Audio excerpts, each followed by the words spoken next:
ಪುರುಷರಿಗಾಗಿ ಕೆಲವು ನಿಯಮಗಳು. ನಿಮ್ಮ ಹೆಂಡತಿ ಮತ್ತು ಮಕ್ಕಳನ್ನು ರಕ್ಷಿಸಿ, ನಿಮ್ಮ ಹೆತ್ತವರನ್ನು ಗೌರವಿಸಿ ಮತ್ತು ಅವರ ಪ್ರತಿ ಮಾತನ್ನು ಪಾಲಿಸಿ. ನಿಜವಾದ ಪುರುಷನು ತನ್ನ ಶಕ್ತಿಯಿಂದಲ್ಲ, ತನ್ನ ಜವಾಬ್ದಾರಿ, ಗೌರವ ಮತ್ತು ಕುಟುಂಬದ ಮೇಲಿನ ಕಾಳಜಿಯಿಂದ ಗುರುತಿಸಲ್ಪಡುತ್ತಾನೆ. ನೀವು ಯಾರು ಒಬ್ಬರ ಮನೆಗೆ ಅತಿಥಿಯಾಗಿ ಹೋದಾಗ ಅಥವಾ ನಿಮ್ಮ ಸ್ವಂತ ಮನೆಯಲ್ಲಿ ಊಟ ಮಾಡುವಾಗ ಯಾವುದೇ ಕಾರಣಕ್ಕೂ ಆಹಾರವನ್ನು ಟೀಕಿಸಬೇಡಿ.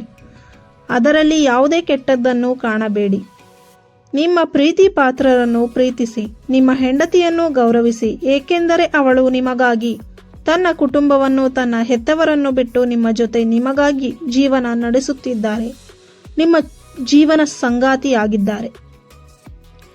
ಯಾವತ್ತಿಗೂ ಸಂಬಂಧಗಳು ಮತ್ತು ಸ್ನೇಹಕ್ಕಾಗಿ ಭಿಕ್ಷೆ ಬೇಡಿಕೊಳ್ಳಬೇಡಿ.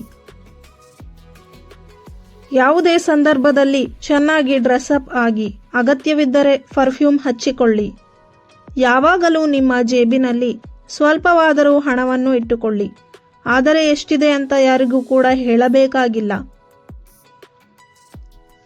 ನೀವು ಪುರುಷರಾಗಿದ್ದರೆ ನೀವು ಯಾವಾಗಲೂ ಹೆಮ್ಮೆ ಮತ್ತು ಅಹಂಕಾರದಿಂದ ಇರುತ್ತೀರಾ ಅಂತ ಸ್ವಲ್ಪ ಜನ ಭಾವಿಸುತ್ತಾರೆ. ಆದರೆ ಅಂತಹ ಸಂದರ್ಭದಲ್ಲಿ ನೀವು ಮೌನವಾಗಿ ಇದ್ದುಬಿಡಿ. ಯಾರು ನೀವು ಮಾತನಾಡುವಾಗ ಪಾಕೆಟ್ನಲ್ಲಿ ಕೈ ಹಾಕಿ ಅಥವಾ ಕೈ ಕಟ್ಟಿ ನಿಂತು ಮಾತನಾಡುವುದನ್ನು ಮಾಡಬೇಡಿ. ನಿಮ್ಮ ಹೆಂಡತಿ, ಮಕ್ಕಳು ಅಥವಾ ಪೋಷಕರ ಮುಂದೆ ಸ್ಮೋಕಿಂಗ್ ಅಥವಾ ಡ್ರಿಂಕ್ಸ್ ಮಾಡಬೇಡಿ. ಯಾವತ್ತಿಗೂ ಕೂಡ ಮಾಡಲೇಬೇಡಿ, ಏಕೆಂದರೆ ಅದು ನಿಮ್ಮ ಮಕ್ಕಳ ಭವಿಷ್ಯಕ್ಕೆ ಕೆಟ್ಟ ಪರಿಣಾಮ ಬೀರುತ್ತದೆ. ನೀವು ಬೇರೆ ಮಹಿಳೆಯರ ಜೊತೆ ಮಾತನಾಡುವಾಗ ಎಚ್ಚರಿಕೆಯಿಂದ ಆಲಿಸಿ, ತಲೆಯ ಚಲನಗಳಿಗೆ ಗಮನ ಕೊಡಿ ಮತ್ತು ಎಲ್ಲಕ್ಕಿಂತ ಹೆಚ್ಚಾಗಿ ಅವರ ದೇಹವನ್ನು ನೋಡುವ ಬದಲು ಕಣ್ಣಿನ ಸಂಪರ್ಕವನ್ನು ಮಾಡಿ ಮಾತನಾಡಿ. ಕೆಲವೊಮ್ಮೆ ನಿಮ್ಮ ಹೆಂಡತಿಯ ಕೆಲಸದಲ್ಲಿ ಸಹಾಯ ಮಾಡಿ. ಇದು ನಿಮ್ಮಿಬ್ಬರ ನಡುವೆ ಪ್ರೀತಿಯನ್ನು ಹೆಚ್ಚಿಸುತ್ತದೆ. ವಿನಾಕಾರಣ ಸುಮ್ಮನೆ ಹೆಂಡತಿ ಅಥವಾ ಮಕ್ಕಳನ್ನು ಬೈಯುತ್ತಿದ್ದರೆ ಅವರ ದೃಷ್ಟಿಯಲ್ಲಿ ನೀವು ಕೆಟ್ಟವರಾಗುತ್ತೀರಿ. ನಿಮ್ಮ ಮೇಲಿನ ಗೌರವ ಕಡಿಮೆ ಆಗುತ್ತದೆ.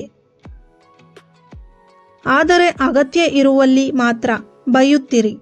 ಇಲ್ಲದಿದ್ದರೆ ಮಕ್ಕಳು ಕೂಡ ತಮ್ಮ ಸ್ವಂತ ಪ್ರಕಾರ, ಅಂದರೆ ತಮ್ಮ ಸ್ವಂತ ನಿರ್ಧಾರ ತೆಗೆದುಕೊಳ್ಳಲು ಪ್ರಾರಂಭ ಮಾಡುತ್ತಾರೆ.